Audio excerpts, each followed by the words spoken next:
Panajan say the names that we define things are really confusing. The names we get from books and the suttas are just confusing when it comes to practicing.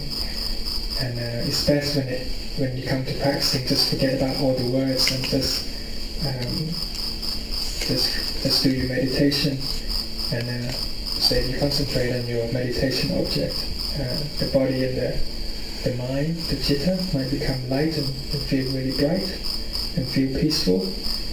And then you can start using that for contemplation of Dhamma, of the five aggregates and so on. And contemplation doesn't mean thinking about it or using thoughts and getting into more thoughts formations, but using sati, using mindfulness, just to watch and just to investigate what's happening in the mind and in the body, and that can lead to insight. But or one can continue with the concentration and try to get to a deeper level of concentration without defining, if it's uppana samadhi or whatever. But there might be a stage where one gets to such a deep level of concentration that the mind has stopped thinking, no thoughts come to the mind, and the mind seems to become one. And it's just really, really peaceful. And at that stage, one would call that in the book Appana Samadhi, but we just forget about that. There will be no thinking, there'll just be the knowing, just the knowing, and then at that stage you can't investigate anything. So you rest peacefully in that stage for quite a long while. So you just experience, you just know bliss and peace inside. And after you drop back from that level of concentration, after a while the concentration will drop down to a less, more shallow level, and then you can use sati to investigate again. But it's a big difference from the former one, because having reached that oneness, once it drops back, once you start contemplating, the insight will be much clearer, and because it's got a lot more power in terms of concentration, so one will be able to investigate in more vigorous, and insight will arise much easier. So that's how we try to do things. And Luang Pucha say, yes, just don't define anything, just lead to confusion, and just not much point, and just best is to try to get as much peace as we can, and just contemplate, and yeah.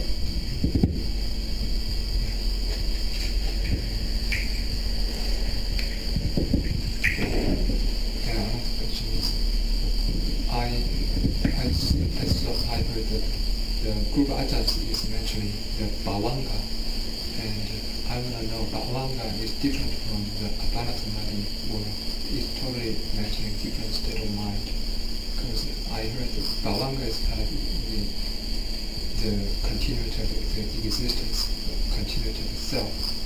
Then is it kind of differently experienced in our practice, or can we experience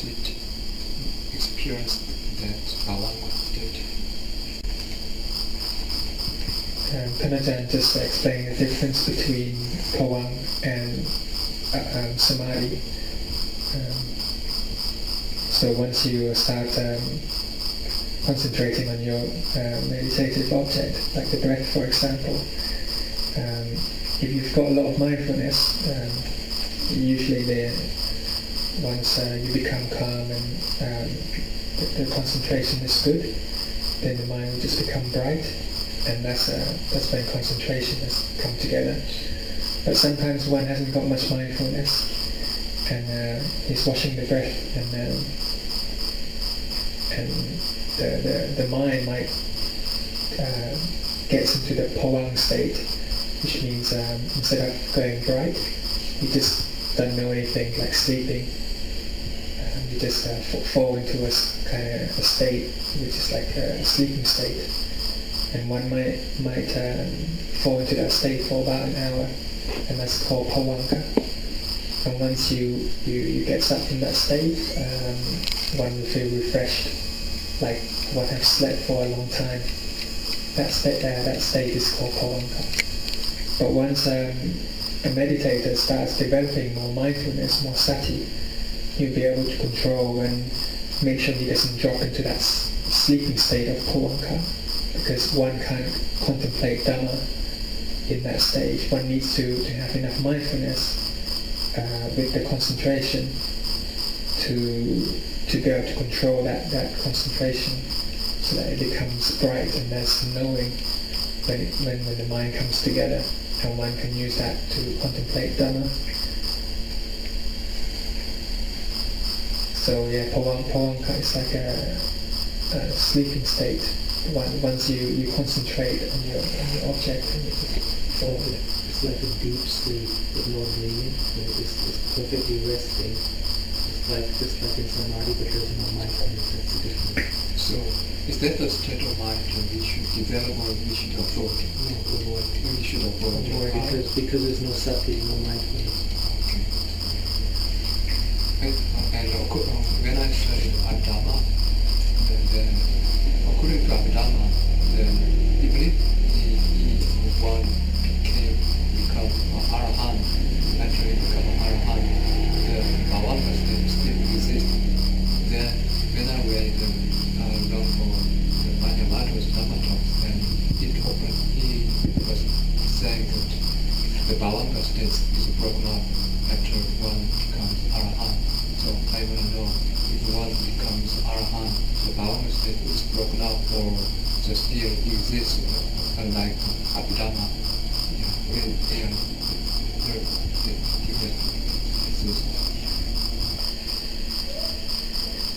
Dhammajan just saying the Tipitaka, the Abhidhamma is one thing, and hearing from Vatpa monks is another thing. And if we try to understand and bring the two concepts together, sometimes it just get really confusing, and it just go into your memory and into more sanya and just confuse you even more. So the best thing is to just practice. If you really want to understand the difference between Pawang and deep samadhi, is to practice, the sila, developing concentration and develop insight. And normally Luang Pucha wouldn't really say much about these deep dhammas and deep states and these states of mind. He would just say, work with your meditation and your insight. And once the practice has become much better, and you understand what these words in the Abhidhamma really means in terms of inner experiences. And once you get to the Sotapanna, to the Ariya Bukkon, once you've seen Nirvana, you understand. When you've seen Nirvana, you understand what these means. And it's very complex, and there are states where one could be inside, awakened, there's a knowing, but the outside is sleeping. I wouldn't understand what that means, but or one could get really deep concentrations, and could be various things happening, and which is out of understanding for normal people. So just go with the practice. And Luang Po Panyavato, he was a Vatpa monk. He was a forest monk, and he didn't study Abhidhamma or anything like that. And so he just say from his experiences without really referring to the words in Abhidhamma. So sometimes if one tries to link the two together, it just gets confusing. So try to avoid that. And regarding what you just mentioned, like when we get to the Sotapanna, then once we can see Nibbana, then we can know the way to the Mahayana. Then we just regarding that mentioning. actually, when I studied Dhamma, then I'm sorry to mention Dhamma again, but according to Dhamma, then we can see Nibbana when we get to Sotapanna, and we can like Maka, during Maka, then we can experience Nibbana. Even if it is a very short time that we can experience Nibbana, then we can have like very convinced about the way to the enlightenment. But in Mahayana tradition, it is not possible to see Nibbana before enlightenment. So I was confused. Enlightenment as in arahantship. Arahantship, yeah. So when I studied Dhamma, so I was very confused. Kanachan just explaining the definition of seeing Nibbana. Seeing Nibbana is seeing how everything in the world is anatta, it's empty. It's got emptiness to it. And once has seen that, everything is empty, one can know the way to end all the defilements in the heart. And so once one practice and get to the Sotapanna, you can define it as one who has seen the Dhamma, has seen the emptiness, characters of everything in the world. And the Buddha said, if one has seen Dhamma, one has seen the Buddha, has seen the Tathagata. And what that means is one has seen emptiness. But the difference between there's a difference between seeing and being Nibbana. So once one practice to the Sotapanna, one has seen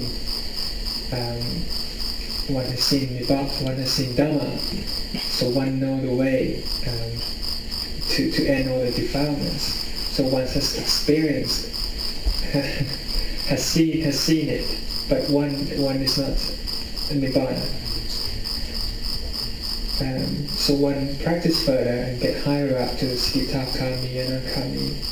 And once one has reached the end, then one is Nibbana. And he's just comparing that to Wat Marjan, for example.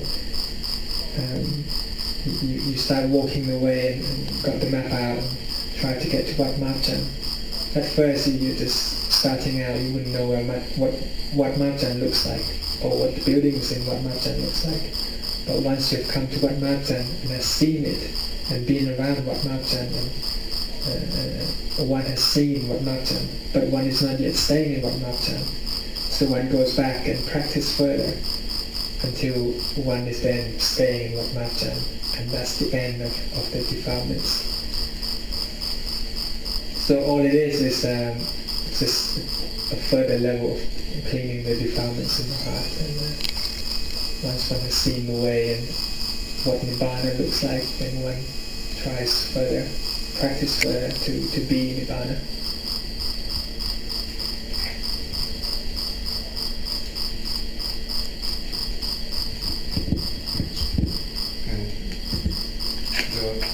One of the main reasons the Theravada Buddhism is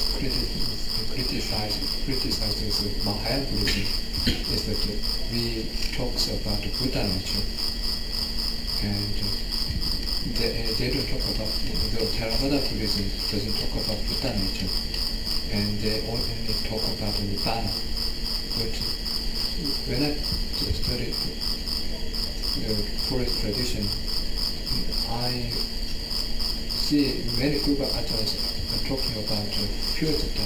Then I think pure citta and Buddha nature are totally same. So to my thinking they are saying. So I think Buddha nature and pure citta, Nibbana are all same. So am I thinking right? Kanachan just explaining the word Buddha nature. He's saying how the term Buddha nature has got many different levels. One can be the disciples of the Buddha and have the Buddha nature, or one can So if you're a disciple, you have to listen to to have heard the teachings of the Buddha, and with the practice, one can then have the cleansing of the defilements and become pure in the heart. And that pureness of the heart, that pureness of the mind is called Buddha nature. Or one can, if one has more paramita, more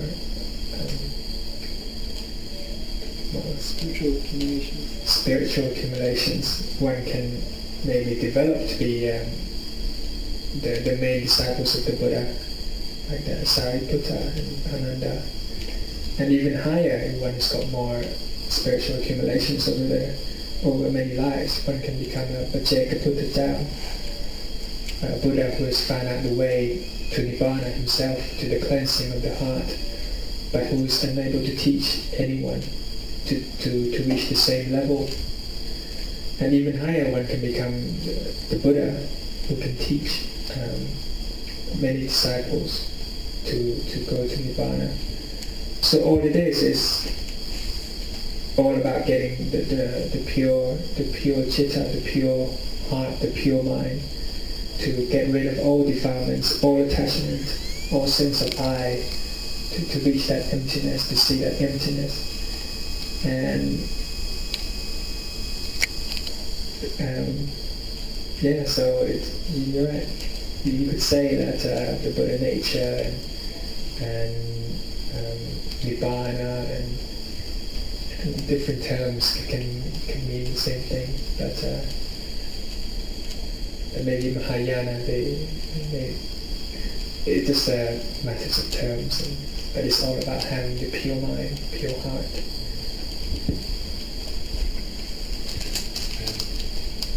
Even if I belong to Mahayana Buddhism, many scholars are just saying that Mahayana Sutras are like fake. It's not real, the Buddha's teaching. But Mahayana Buddhism has a lot of good teachings in it, but still I'm not just determined in Mahayana Buddhism because so many just scholars are just criticizing it, just saying that Mahayana Buddhism is like Bodhisattva doesn't exist at all, and that many Buddhas cannot exist in the universe, like hundreds of thousands of Buddhas exist in the universe. But as far as I know, in Theravada tradition, there exist only 7 past Buddhas or 28 Buddhas according to Theravada Buddhism. But in Mahayana Buddhism, there are lots of Buddhas in the universe and lots of Bodhisattvas. And likewise, there are many other Buddhas in the universe, like the Mahayana Buddhism. So I just want to get convinced about it.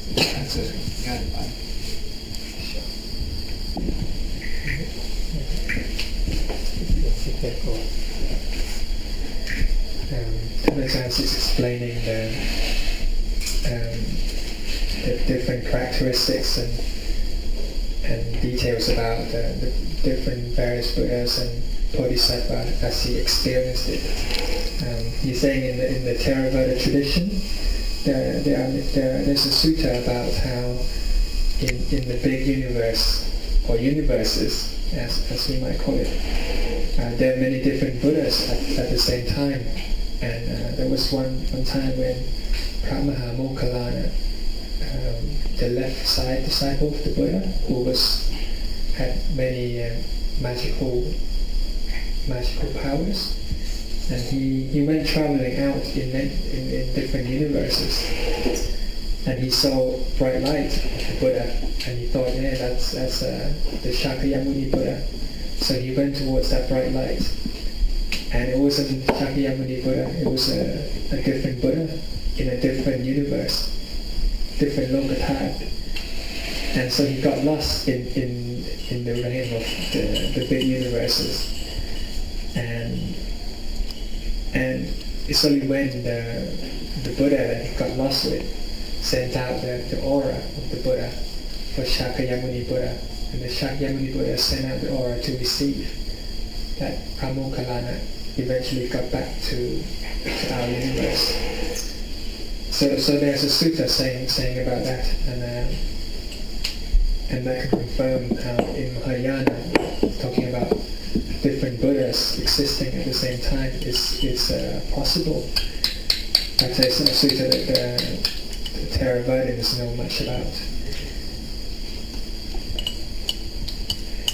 And he's just saying that with this reference to the sutta, from his experience, there must be a lot of bodhisattvas out there in various realms and universes. One, for example, is Avalokitesa, or in another form called Kuan Yin. And there are many different forms of bodhisattva existing. And there are many of them that the Theravadas don't really know about because they might not exist in our sutta. For example, Manjushri and Samantabhadra, they exist, and they're building paramitas to become the Buddha. But it's also explaining the difference of the term bodhisattva in Mahayana and Theravada. How in Mahayana they explain in the sutta, in Mahayana Sutta, that a bodhisattva is able to reach Nibbana, but restrained from going into Nibbana in order to help countless beings. And that's from the sutta, and no one can confirm that if it's right or not. That's just in the sutta, and no one can say, that's right. It's from the Kruba Ajahns experiences, different Kruba Ajahns, and they can confirm that there are many bodhisattvas that exist. Kuan Yin, for example, do exist, but he can't say whether the meaning of bodhisattva is the Mahayana meaning or Theravada meaning. But they just know that there are bodhisattvas out there accumulating spiritual merits and accumulations over many lives to become Buddha, to help beings clean their defilements in their hearts. And actually he's talked to one of the bhikkhuni about this Mahayana aspect, and she was saying about how one may do meditation or chanting on the chants about Avalokitesvara or Kuan Yins, and that can be meditation in emptiness. So the Bodhisattva Kuan Yin could also be a name, or it all leads to emptiness, all leads to Nibbana, all leads to the cleansing of the heart. And then, so it's great. Is that clear? Yeah, about that, it's a good answer. And one thing I'm still curious, wondering, is that the Bodhisattva is actually in Mahayana tradition, the Mahayana Buddhism doesn't say that Bodhisattva is not enlightened one. Actually, in some part, we can say that the Bodhisattva is already attained to Arahantship. Then this would I just wanted to know, because how can the Bodhisattva just say the sentient beings without being enlightened at all himself?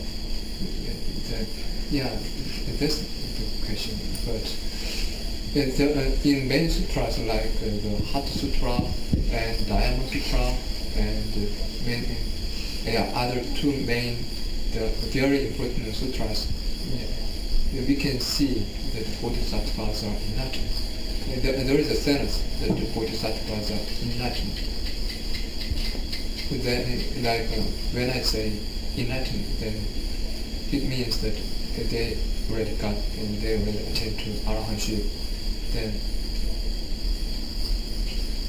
after Arahantship, can it just be a bodhisattva or so accumulating the paramis? Yeah, that's one thing. The terms that's one thing that confuses me. Yeah, can you explain it? he was explaining how that's from the sutras, and no one can confirm if it's true or not.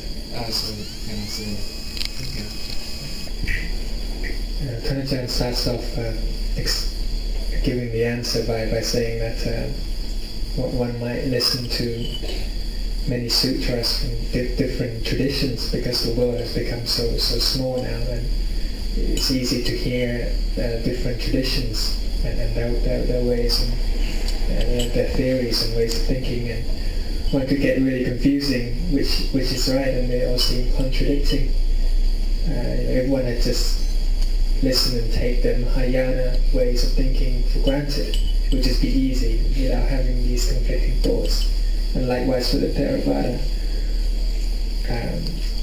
But the important thing that comes down to is the word paramita, or spiritual accumulations over countless lives, over many lives.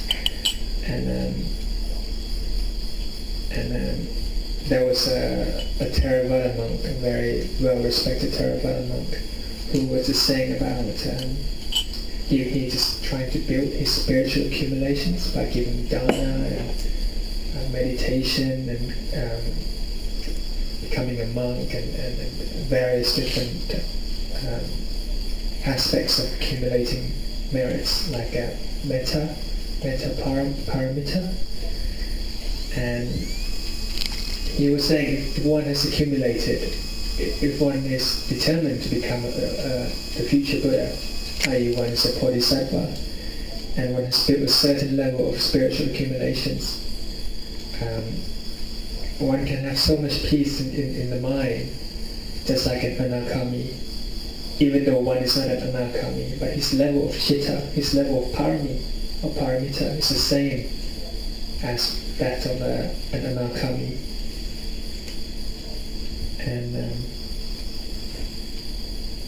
And he was just explaining about how our current Buddha, Shakyamuni Buddha, when he was in his past life called Sumedha Buddha, and at that time he got predicted by a Buddha called Pabuddhajao Bangkon that he's going to become Shakyamuni Buddha in the future. Sumedha Buddha, which was the Bodhisattva, at that time, if he had changed his determination that I don't want to be the future Buddha, I want to reach arahantship now, I want to end all defilements now, his level of spiritual accumulations were enough for him to do that. But he said, no, I want to keep on building more paramita, to become the future Buddha, to help all beings. And so the word arahant, in Theravada, we mean someone who has finished all the kilesa. But in Mahayana, they refer to arahant as someone with a certain level of spiritual attainment, spiritual accumulations that can end defilements. So one can be a bodhisattva and have this level of spiritual accumulations that is enough to end the defilements in one's heart. But one doesn't want to end the defilements just yet, but one wants to build more accumulations, more merits, in order to become a fully enlightened Buddha in the future, in order to help more paramita, to help beings, and more powers, more panya, more intelligence, and be able to teach beings.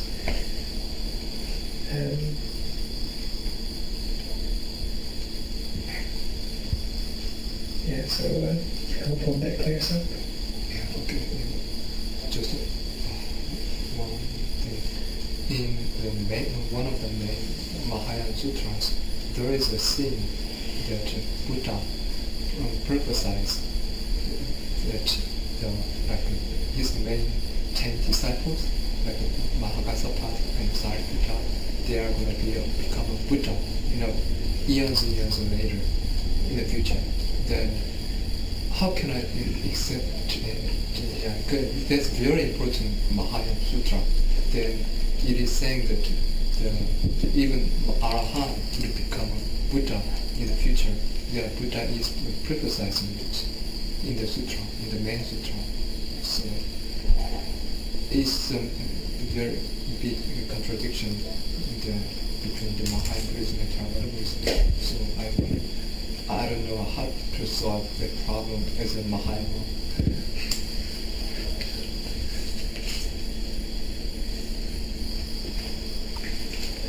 Prabhupada starts off explaining that in Theravada there are clear evidences about the existence of the main disciples of the Buddha, like Sariputta, Mahakassapa, Ananda, and that how they live their lives in the preceding lives leading up to their last life, and how they attain their final Nibbana by, for example, Sariputta, he went to the Buddha and said he's going to pass away in 7 days, and he went back to Nalanda and so on. And these are clear evidences from the Tipitaka, Theravada Tipitaka, which got assessed and passed down through many various monks' meetings in India and Sri Lanka and so on. And this kind of Nibbana, this kind of final Nibbana, there's no more birth, no more death. It's the end of the realms of births and deaths. So in that sense, from the Theravada point of view, it's not possible for these main disciples to become born again as to accumulate more merits, to become Buddha in the future. But in Mahayana, they might put it in a way that even though these beings have attained arahantship, they have become the disciples of the Buddha, it is possible to accumulate more merits and be born again to become a fully enlightened Buddha in the future. But it is possible that the masters in Mahayana, they have the sutta in this way in order to encourage practitioners, monks, lay people alike to aim for Buddhahood and to accumulate and make merits in spiritual accumulations to become the Buddha.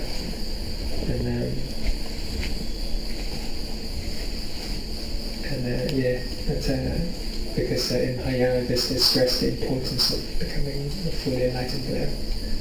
So it could be that way. I can finish the question. Thank you very much. I wanted to say thank you very much. Really appreciate it. จะกราบขอบพระคุณพระอาจารย์ใหญ่มากครับผม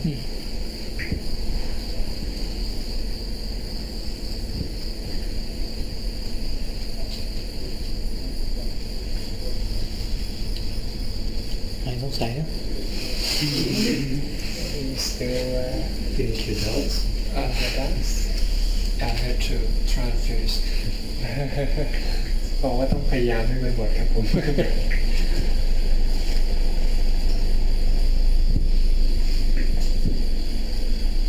But I have no doubt in Buddhist tradition practice.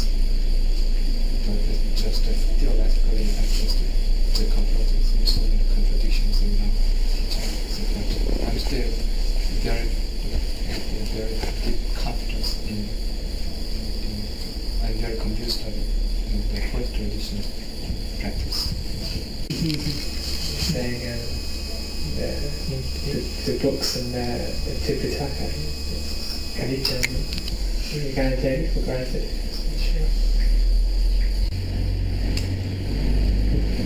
He's just saying in the books and the sutras of the Mahayana, it says one thing regarding a certain aspect of Dhamma, and Theravada says another thing, and they're just different. And if one tries to understand both, it's never going to be the same because just simply they're just different. And the only way to solve that problem or get around that problem is to keep on practicing and just use your experiences to keep moving forward instead of thinking and doubting about which is the right path and the right Dhamma. Just start from basic precepts concentration that are the basics, and one can start going forward, upwards in that direction. And once the defilements are gone or have been cleansed or are a lot less, one will understand itself that it's like this, and this is how it is, and this is how things turns out, and one can then be sure and have no more doubts in one's heart what the Buddha was trying to teach. And there might be deep aspects about bodhisattvas and many things about bodhisattvas, about the level of paramis. That might be stuff that is not put in the sutta because it's a very deep and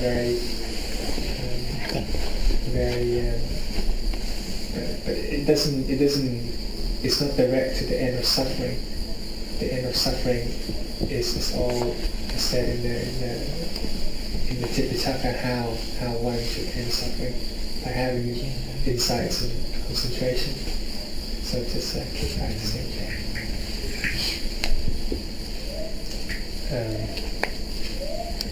Prajan just explained about Rupa and Nam, how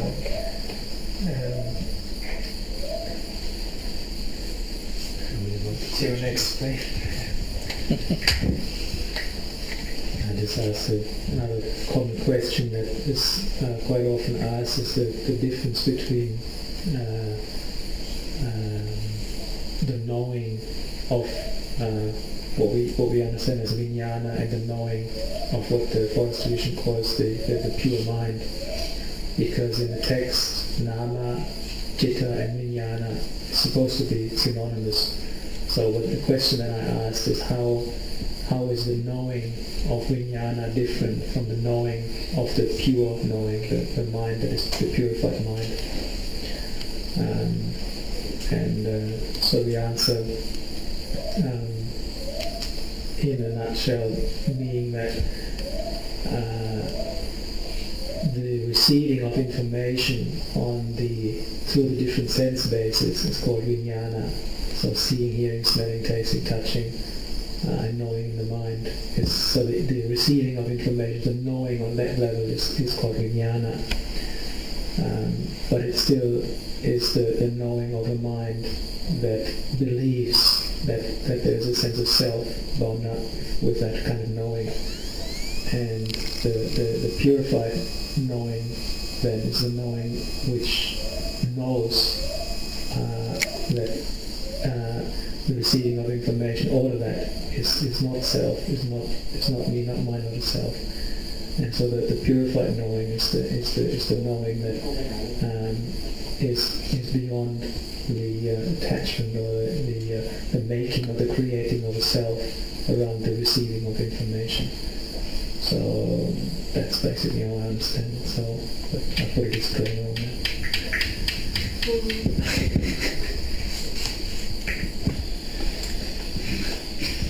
The question was, we have the mind. What do we use to watch the mind, to see the mind? Can the mind see itself, basically? So the question was, how does the mind see the mind itself? And Tanajan was explaining about how at first the mind is still impure, it's got a lot of defilements, just like a city that has got crimes, many crimes. So one has got to build, make lots of sati, lots of mindfulness, which will act as cops to deal with these crimes, these defilements. So basically, one has to build, practice mindfulness, which is an aspect of the mind itself, to watch the mind.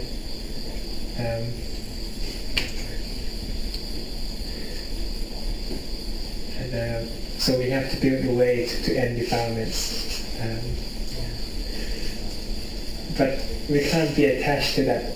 I am building the way, I am cleaning the defilements, because you end up being attached to that mindfulness. When you attach that mindfulness, I got a lot of mindfulness, then you will suffer when mindfulness drops down, which it does. It fluctuates, and then you suffer as a good person or as a good practitioner. So there's no such thing as there's such thing as a good practitioner, but if you attach to that, then you suffer.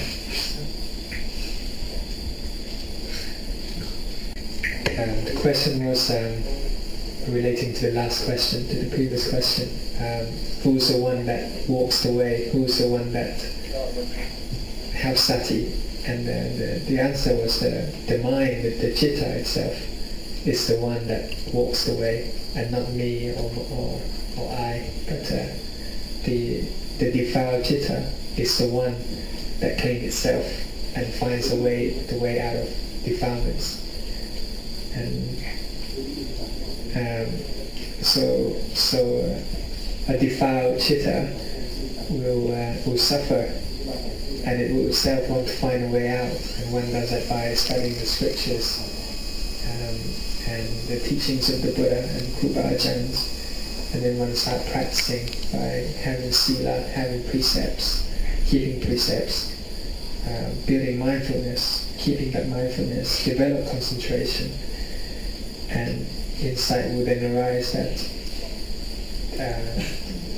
that release the citta from all these defilements that were covering it. One will then see Dhamma, and the citta will be bright and will not attach to the fact that the citta itself is now has now finished the way. Just not attached to the fact that it has finished the way. The first question was about Nampana, and when it comes to Nampana's time, just 10 minutes before, there can be a mental battle in the mind about, for example, oh, I don't feel too tired, maybe I shouldn't have anything. And then another thought will follow saying, oh, actually you're a little tired, and you could do with a cup of hot chocolate or something, and just keep going. And that's how one's practice, the mind is battling because one has sati and try to battle that defilements. So the question was, what should I do? Should I drink or not drink? And the Ajahn said, if you drink, then you already lost, and the battle is won, and it's won by the kilesa. And that's not called sati. That's a very weak kind of knowing that you follow your desire. But if you have full sati, then you will notice the defilements, the craving, and you will go against it always. And you were saying at the time of Rinpoche, this is how he trained his monk, that whatever one liked, that was already defilements, that was already craving. And so when Tanajan was practicing under Rinpoche, he had to go against all his likings, everything, food, lodgings and everything. And he was saying at first the practice was quite tough and quite stressful, because one had to be against one's comfort all the time. That was the main highlights, and just going against one's desire and everything, and going up to the food line, and even knowing slightly that one likes this piece of chicken and one cannot have it. And by doing it this way, it will help the bhavana. One will be able to meditate much better. So all the monks that are training here should try to at the meal just try to take the stuff you don't like as much as possible, and just before the meal just meditate. And if one likes something, then the mind will be thinking about that food a lot. So that's not good enough. So I should be able to try to pick the food at the bintabat, at the food line, so that when one meditates just before the meal, the mind is peaceful and not thinking about food at all. That's the best. That's how it should be. And the second question was about when one bokbad, or just eating the food that one gets on bintabat, on alms. alms round. And one of the monks found out that he ends up having too much food on alms round, and he has to take out the excess food, and he ends up taking out the food he doesn't like anyway. So he was just saying, what should he do? And Tanajan was saying how he should solve the problem is just take out the food he likes, and or just start slowly by taking out 75% of the food he likes and keeping 25% of the food he likes, and try to go against that desire more and more by, one could try mixing up food, the sweets and the curry and the rice all together, or even harder, just try with milk and yogurt and everything, and eat everything in one in your bowl, and not having any excess bags of food or things on your lid. He was telling us a story about Rinpoche, how Rinpoche was giving a talk on food to his monks that were training in Wat Nong Papong, and the next day there was a bottle of Ovaltine, which was very rare in Rashapani, and it seemed like Rinpoche was testing out his monks whether they're going to pick the Ovaltine, which was really nice. But then one had to put it in the bowl anyway, so it didn't make much difference. And he was saying how Rinpoche came from the middle plain, from the town of Ayutthaya, and having sticky rice with Ovaltine wasn't too bad because it smoothed everything and made everything easier to swallow. But for Isan people, it was a bit minging really, having sticky rice with Ovaltine. But one got to be patient and try slowly and not be too harsh on oneself. For example, mixing milk with namprik could be very disgusting for the first timer. So start out slowly and go against your desire gradually until it becomes a norm and one feels peaceful when one meditates. And also the quantity is also important. If one is eating just the food that one collects on alms round, and it ends up being so much more than the people who are just eating normally from the food shared among the community, then that's not good enough.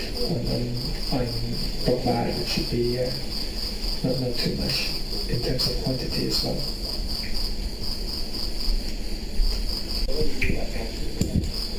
The question was about when one of the monks, when he walks Jongrong, a memory of the past crops up that he had killed a rat before, and it keeps coming up and makes him sad as well. And he's just asking Tanajan what he should do to cure that. And Tanajan starts out explaining how when one meditates, it's very common, especially for beginners, that past memories crops up all the time, and if we attach to that past and attach to ourselves, there will be I in the past, I now, and I had done something, and very quickly the mind will just become sad, end up in a sad state, and it could be quite dangerous. And so in order to deal with that, we have to use the memory of the teaching that we learned, that memory itself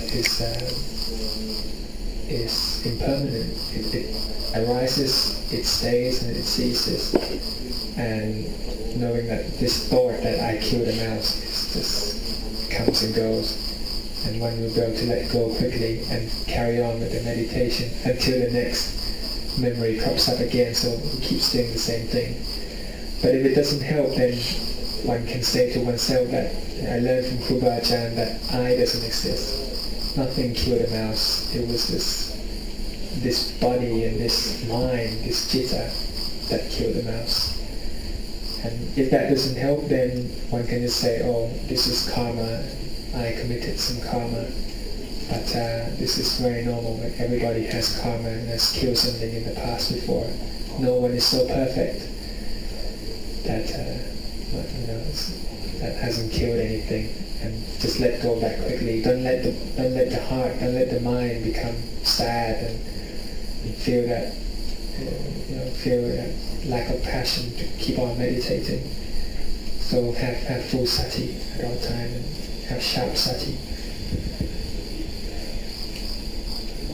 แผ่เมตตา And spread out the metta for the animals as well. Just